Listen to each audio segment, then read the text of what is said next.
Long ago, in the warm kingdom of Ayotunde, there lived a prince named Tayo. His late father, King Duru, was a strong and fair man, but his choice in women, questionable.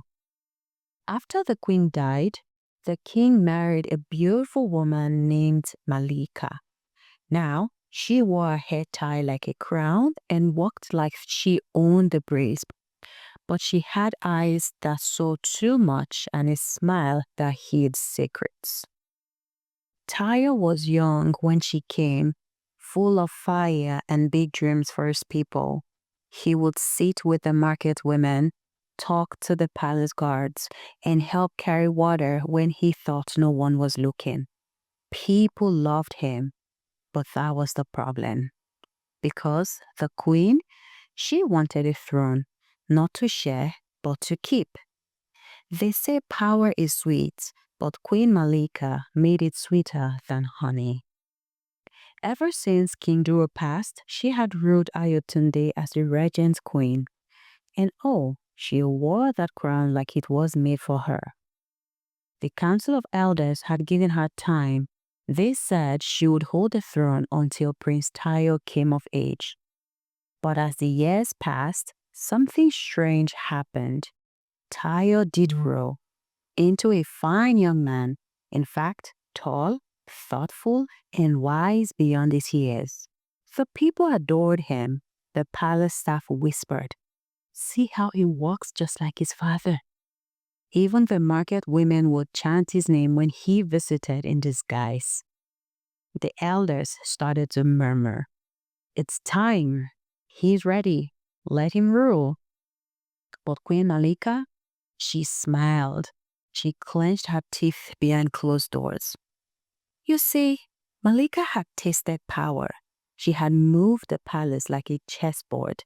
Her people in every room, the cook, the guard, the treasurer, she had turned gold into favors, turned secrets into leverage, and turned the kingdom into her own little empire.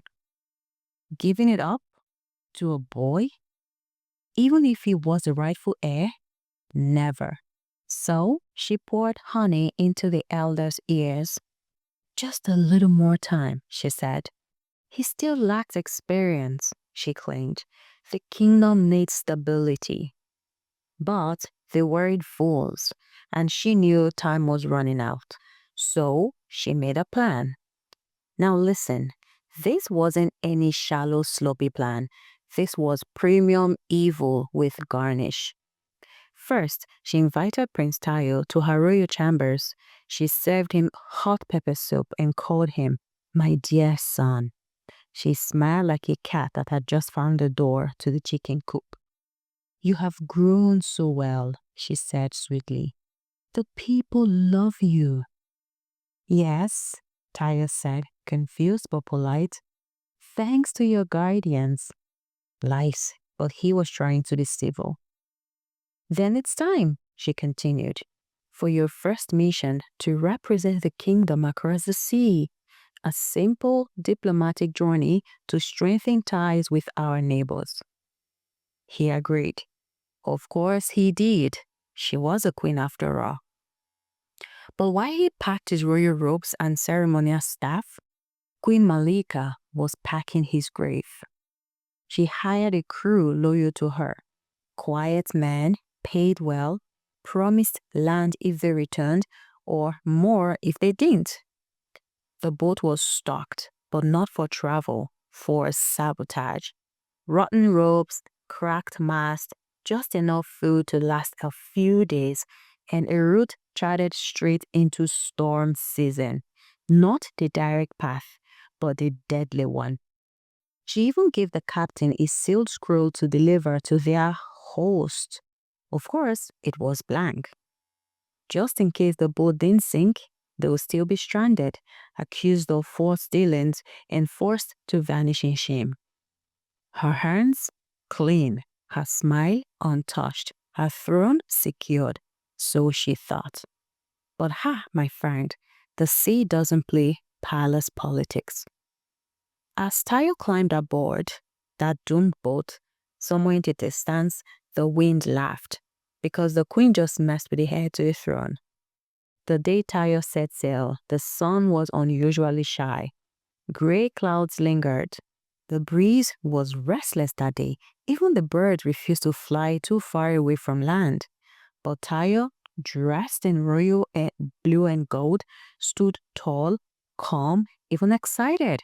After all, he thought this was his moment, his first royal mission, his first true step into leadership. He bowed to the queen before boarding. She kissed his forehead and said, "The kingdom is proud of you." He didn't notice how she didn't say, "Safe journey."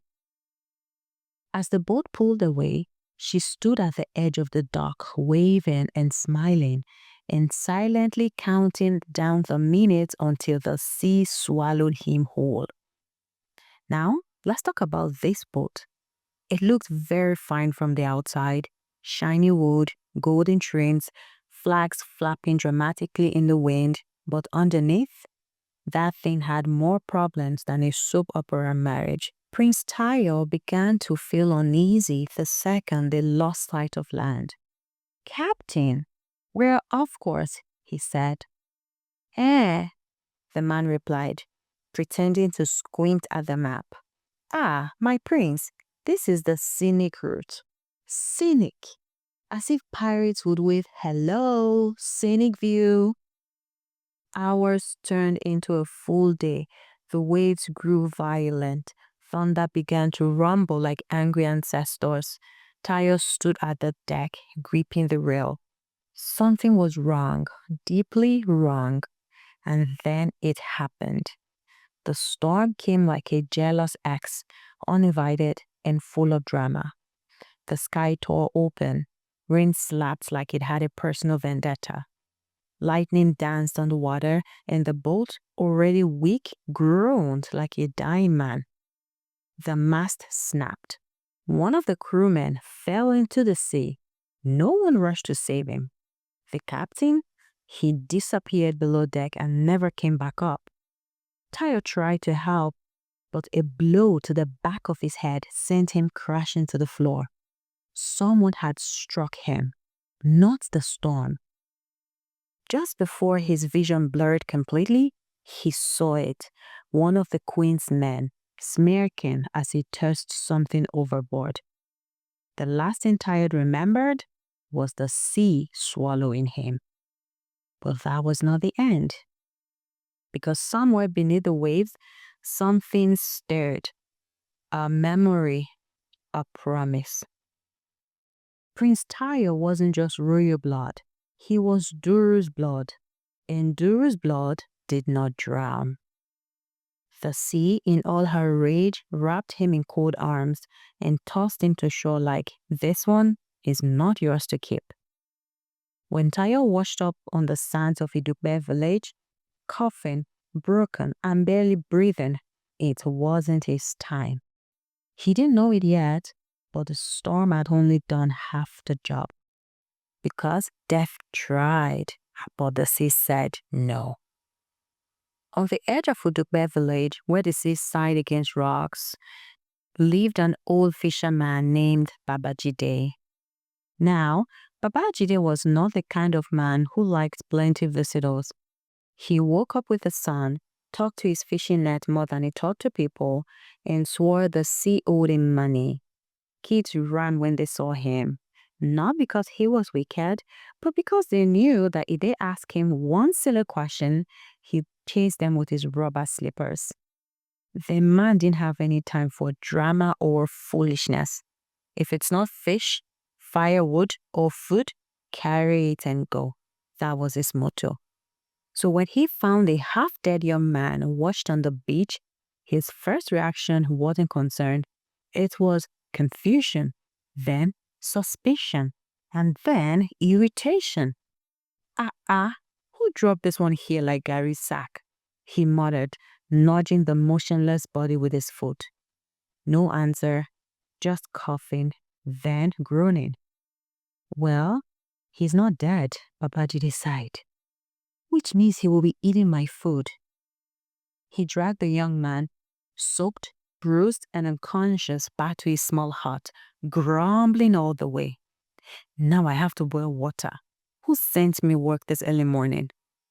But still, he cleaned the wounds, fed him soft yam and fish broth, and waited. It took 3 days before the passenger opened his eyes. "Where am I?" the boy grasped.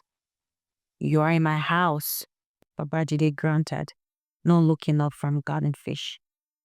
"And if you plan to stay any longer, you better learn how to gut these two."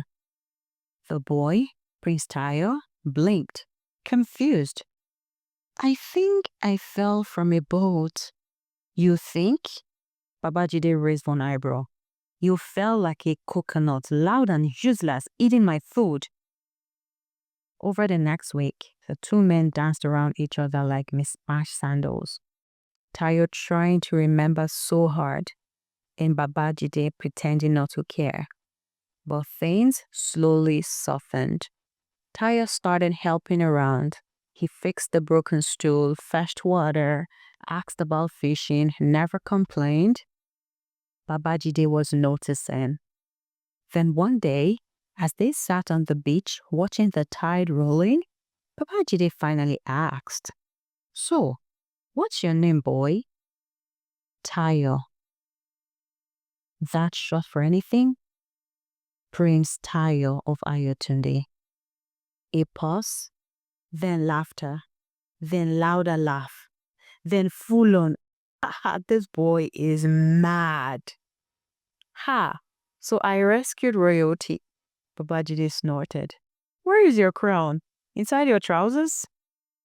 "I'm serious." "Okay, and I'm a peacock. Go and fetch me feathers." But even as he joked, Babajide saw something. That princely posture, the sadness behind the eyes, the weight on those young shoulders. He didn't press. Not yet. Then one night, as the wind whispered secret through the palm, Tayo finally told the truth. Everything. The queen, the exile, the storm, the betrayal.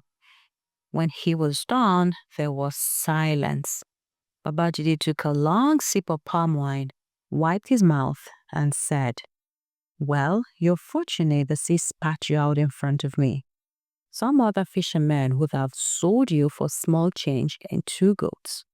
Tayo chuckled. "But me," Babajide said, pointing to a fishbone at him, "I don't like palace wahala. So please don't bring drama here." Tayo nodded slowly.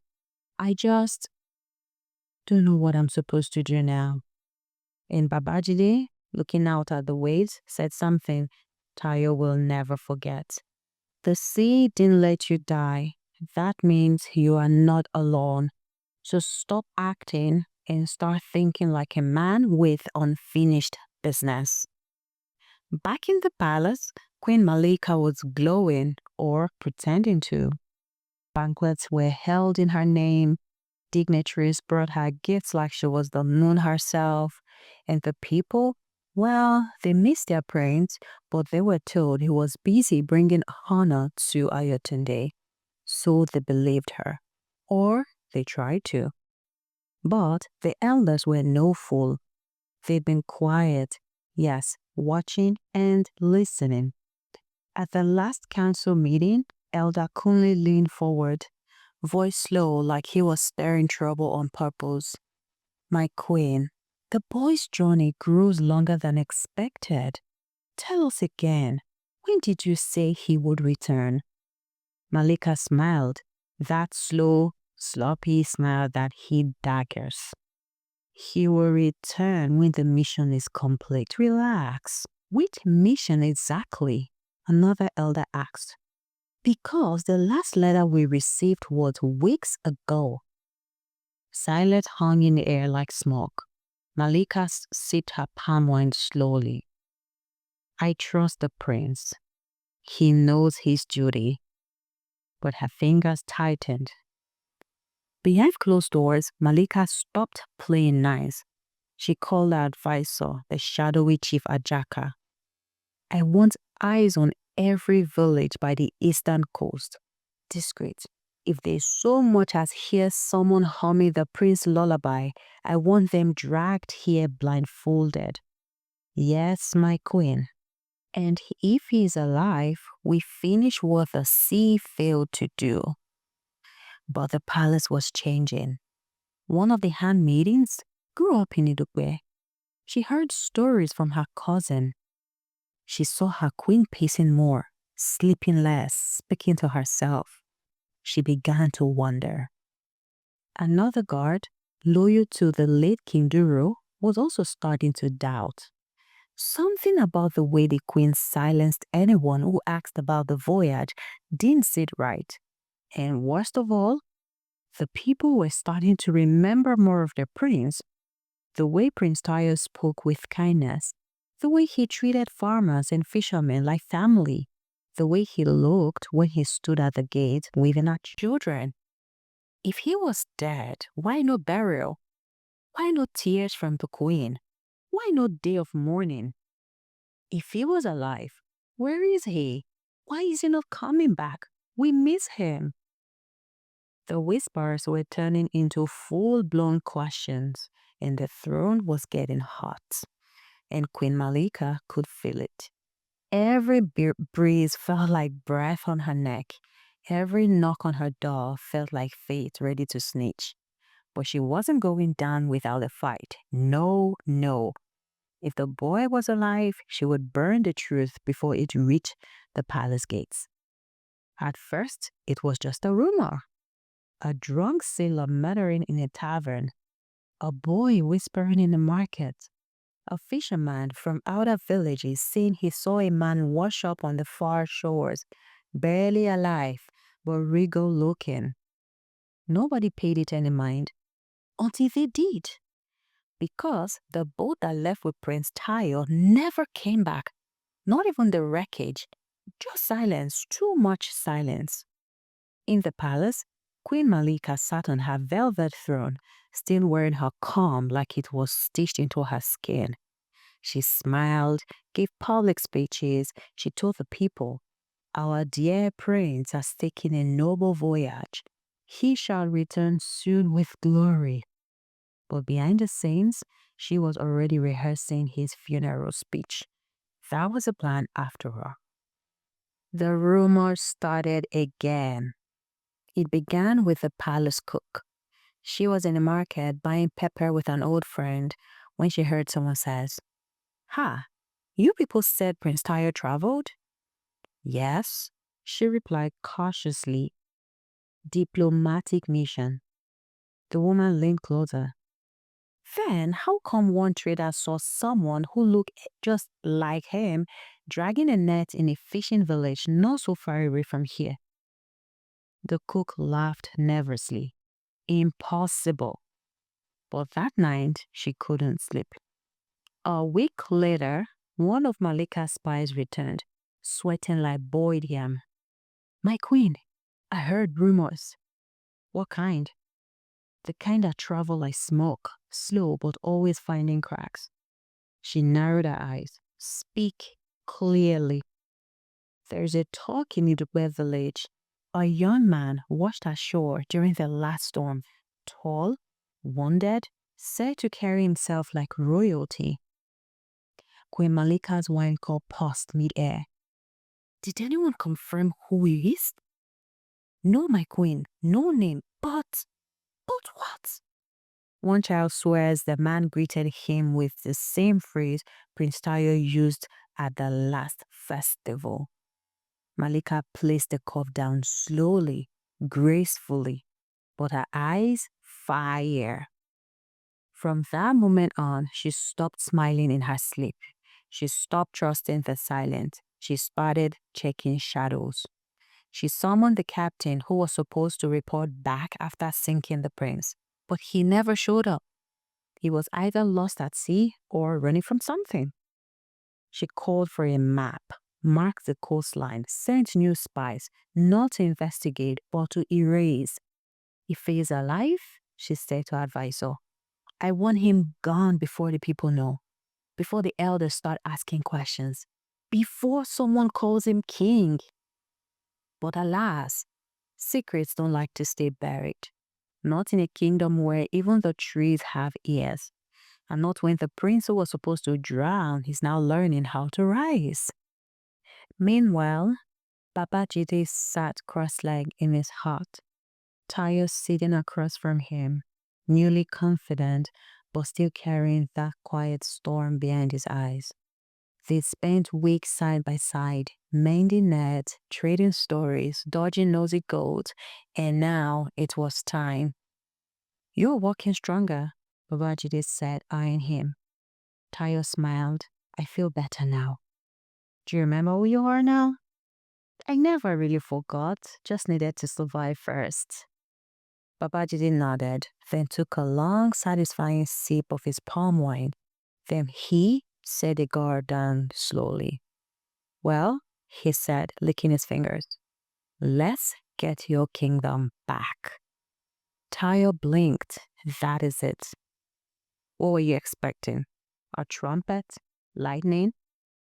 "I mean, I was expecting something more dramatic." "I'm old, Tayo. I have joint pain. This is as dramatic as I get." They both laughed. And in that laughter, something shifted. The heaviness of loss made the room for purpose. They started with what they had. Babajide's wide network of fishermen and traders who knew things before the wind did. A local herbalist who owed Jide a favor for helping her hide from tax collectors back in the day. Entire short memory, names of elders who were still loyal, secret palace passages only the royal family knew, and the old soldier who taught him how to fight with a stick and strategy. They made maps with stakes in the sand, wrote messages with charcoal on palm fronds, sent word to nearby towns through market women who just came to sell yams, but were really carrying gossip and whispers and hope.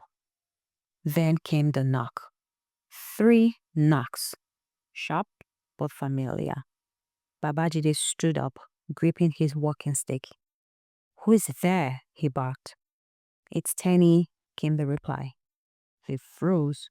Tayo knew that voice. Tenny had been a servant in the palace. Young, clever. Tenny rushed in, short in breath. "She knows." Tayo's heart jumped. "What?" "Queen Malika. She knows you're alive. She's sending men, real soldiers, not the bumbling ones. These ones, they don't miss." "How long do we have?" Babajide asked, already packing dried fish like it was gold. "Days, maybe less."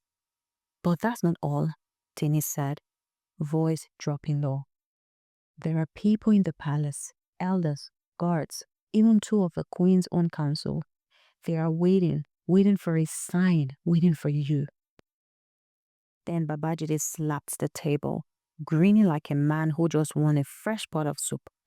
"You hear that, Prince Coconut? You've got an army, and you haven't even lifted a sword."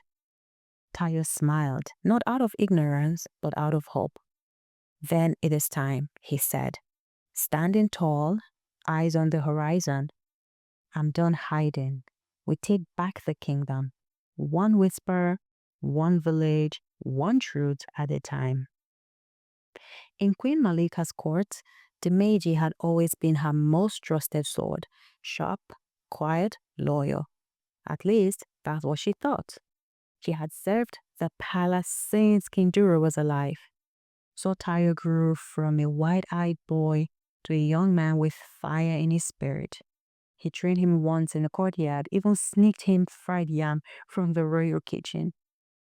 But when the queen's blood exiled the prince, something in the Meiji broke. He watched her spin lies, watched the elders grow silent with fear, and watched the boy he once called "Your Highness" disappear into sea. He didn't say a word, not then. But when word came that the prince had washed ashore in Idulbe and was staying with an old man, One grumpy fisherman with a heart like gold, the maiden made his choice. Queen Malika summoned him the next day. Robes glittering like power was her perfume. They say he's alive, she whispered, eyes glowing. He's somewhere near the coastal villages. You know that area, don't you? The maiden bowed. I do, my queen. I want you to lead them. Find him. Finish it. He bowed again. It will be done. But in his heart, a different plan was already breathing. That night, the maiden met with one of the queen's messengers, a man named Kolapo. He handed him a sealed letter. Take this to the scouts. This is the location. He was spotted near Uroko village. Kolapo was confused, but I thought it was Idupe. Dimeji smiled faint. You thought wrong. He patted the man's shoulder. Trust me, the queen wants this done quietly. That letter was false. Uroko village was on the complete other side of the coast, 2 days' journey away. A quiet fishing bay with no prince, no plan, no rebellion, just crabs and confused soldiers. While Queen Malika's men packed up and rode out in dust and fury, convinced they were heading into a final showdown, Tayo and his quiet band of villagers slipped through the back gates of the palace like they never left. The major met them at nightfall in a small thicket just outside the city walls. He wore a hood and carried the same sword Tayo once trained with. My prince, he said, lowering himself. Tayo stared. You knew? I always knew, but now I believe. Tayo touched his shoulder. You could be killed for this, you know. I'd rather live as a traitor to evil than die as a loyal fool. The plan was elegant and clean. The maid had already cleared a guard who truly believed in the prince. He sent the loyal cook to prepare the inner courtyard for their arrival. And best of all, every one of the queen's personal guards was now halfway across the country chasing empty villages. Malika sat in the throne room, sipping wine and humming a tune, certain her kingdom was safe again, until the doors opened and Tayo walked in. No swords drawn, no yelling, just the prince and his people, and the queen utterly alone. The palace had never been this quiet. No footsteps, no guards, just the slow creak of old doors and the whisper of something ancient returning home. Queen Malika sat on the throne, dressed in full regalia, sipping wine, pride clinging to her like a second skin, until she saw him.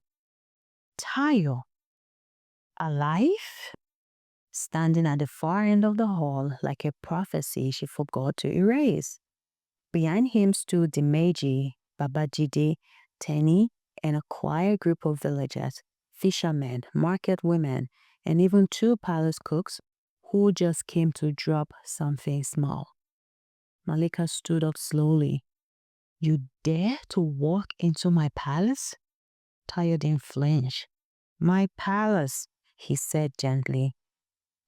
The elders were summoned quickly, called from their chambers, their beds, their quiet prayers.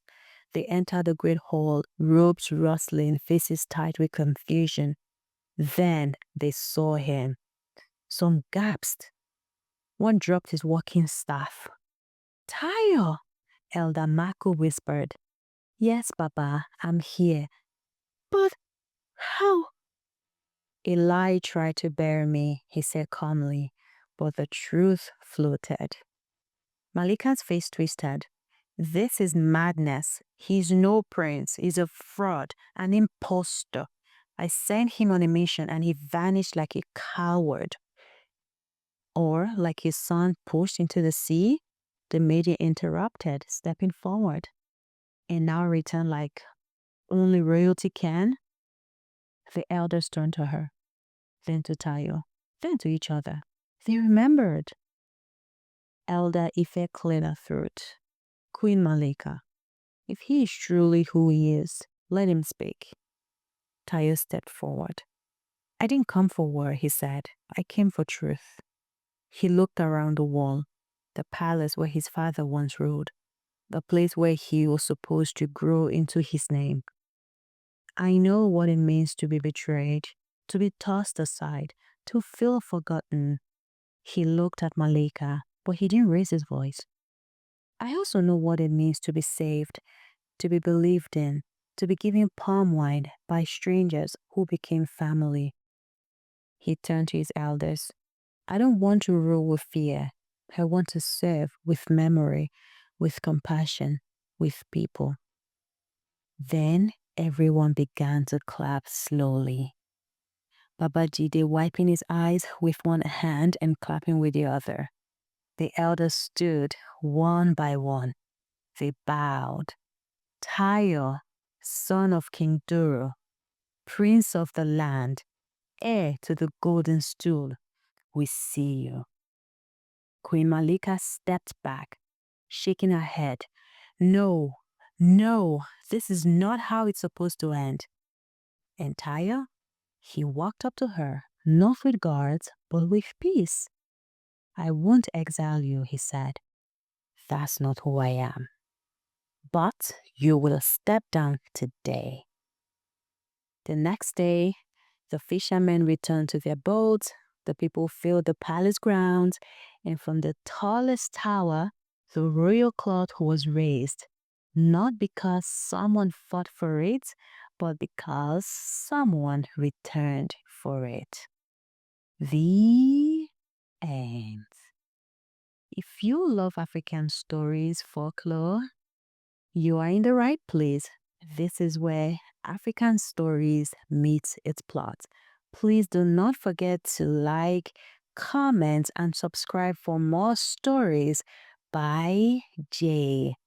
Now tell me your thoughts in the comment section. If you were Tayo, would you punish your stepmother? Or did you think Tayo did the right thing by letting her go? Let me hear your thoughts in the comment section and see you in another story. Bye-bye.